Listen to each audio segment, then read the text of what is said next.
Hello everyone, welcome to my slideshow on how the hero myth circle applies to Achilles. This presentation was done by me, Shadezender, and I hope you enjoy. But first, a disclaimer.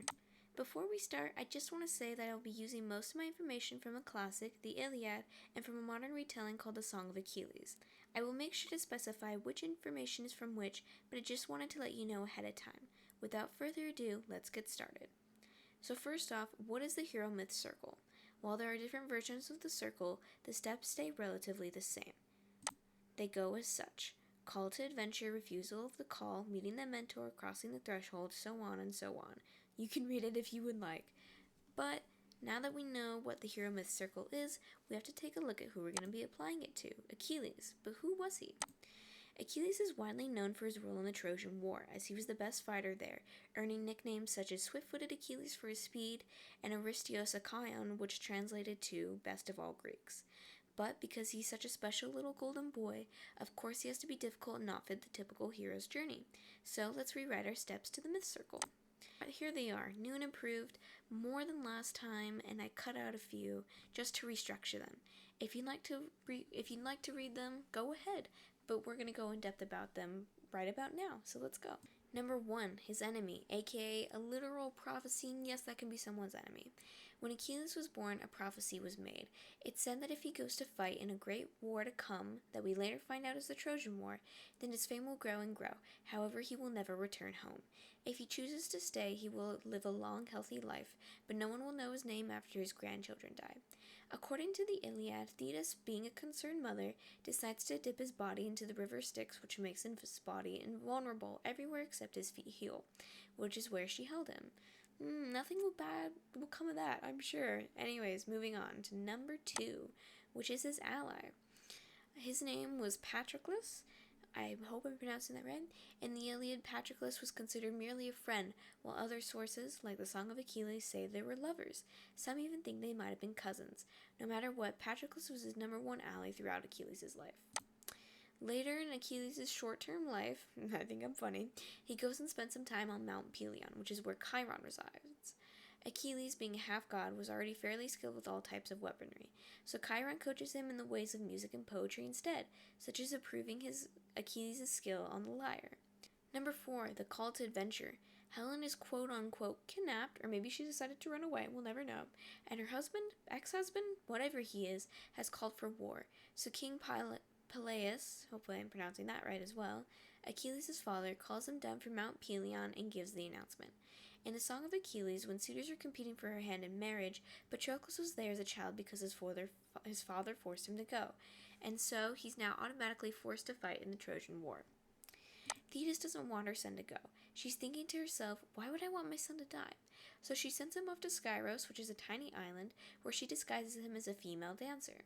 Patroclus, after talking to Peleus, finds out where Achilles is and goes after him. Shortly after, Odysseus, being a clever little guy, hears a rumor that Achilles may be on Skyros. So he goes there, and by faking a battle horn call, Achilles rushes out ready to fight. Odysseus has tricked him out of hiding. Good job, sir. So now we begin to cross the threshold into adventure. Odysseus talks with Achilles and mentions how his fame will grow exponentially due to the war, which hooks Achilles. He agrees to go, and so does Patroclus, since he kinda has to anyways. They set off and start to sail to Troy. Upon getting there, Achilles realizes that he already has a reputation for being an amazing fighter, which comes with a great deal of respect. Many years later, we come across a major test. The leader of the Greek forces, Agamemnon, has finally had enough of Achilles and decided to punish him. So he takes away Briseis, who, in the Iliad, was a war slave that he won and who later became his lover. In the Song of Achilles, she's just a friend who he did save, but at any rate, Achilles is deeply offended by this act from Agamemnon and decides that he will no longer fight in the war until Agamemnon comes and apologizes on his knees. But no, Agamemnon and Achilles have to both have massive egos that don't allow them to be civil. So, without Achilles, the Trojans begin to overtake and slaughter the Greeks. It's very sad and tragic, especially for Patroclus. He goes to Achilles and begs him to fight, but he refuses. So Patroclus goes to fight in Achilles' place, wearing his armor and riding his chariot.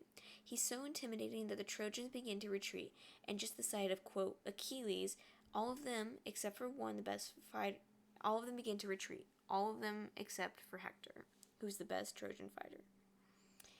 Hector sees this as his opportunity to kill the best of the Greeks, and he doesn't waste it. He drives his spear into Patroclus' stomach, killing him. When Achilles hears about the death of Patroclus, he begins his famous Rage of Achilles. He pursues Hector around the battlefield, never relenting. Eventually, Hector, who's been running the whole time and honestly could blame him, crosses a wide river by Troy. That's not too bad, right? Wrong. It's made home by a river god called Scamander, who tries to fight off Achilles. In the Iliad, Achilles receives some divine intervention and godly help, which drives Scamander away. In the Song of Achilles, Achilles and Scamander fight, and Achilles eventually manages to wound him, which scares him away. With Scamander no longer a problem, Achilles continues his hunt. In the Iliad, Achilles begins to chase Hector around the walls of Troy. As Hector makes his fourth lap around, Athena appears to him as his brother and convinces him that they will fight Achilles together. Hector turns around to fight Achilles, but as he does so, Athena disappears. In the Song of Achilles, Hector just ends up fighting Achilles on his own, accepting his fate. In each story, the winner of the battle is always Achilles. After Hector is dead, Achilles drags his body around Troy a couple more times before returning to the Greek camp. He continues to ignore and disrespect Hector's body, but still keeping Patroclus around, which is a bit clingy, but out of sadness. Only when King Priam of Troy, aka Hector's father, begs Achilles for the body, does he relent and give it to him. The final step of the new and improved hero's journey is the return with Elixir, which in Achilles' case is his lasting rage. He begins to fight for the Greeks again, killing and slaughtering efficiently. As most know, after all this occurs, he is shot in the heel by Paris. He's the guy who's Hector's brother and the supposed kidnapper of Helen. In most versions, he's assisted by Apollo, who either guides his arrow or tells him where to shoot Achilles, which is right in the heel, which was, as said before, his only vulnerability according to the Iliad, except for maybe Patroclus. Haha, just kidding, or am I? Either way, a fun fact was that the bow was considered a coward's weapon in ancient Greece, and I don't like Paris, so I'm going to call him a coward. There, I said it. Boo me all you want, but you can't knock me down. Then, Odysseus, as we all know, has his clever trick with a wooden horse, and the Trojan War eventually comes to an end. But that's it. I hope you enjoyed. If you'd like, my sources are in the next few slides, so make sure to stick around for lots of juicy credit info if you're into that. Here's my credits to the template for the slides that I used.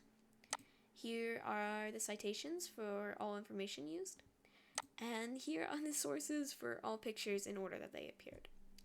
I really hope you enjoyed. I know this was rushed, but I had limited time. So have a great rest of your day.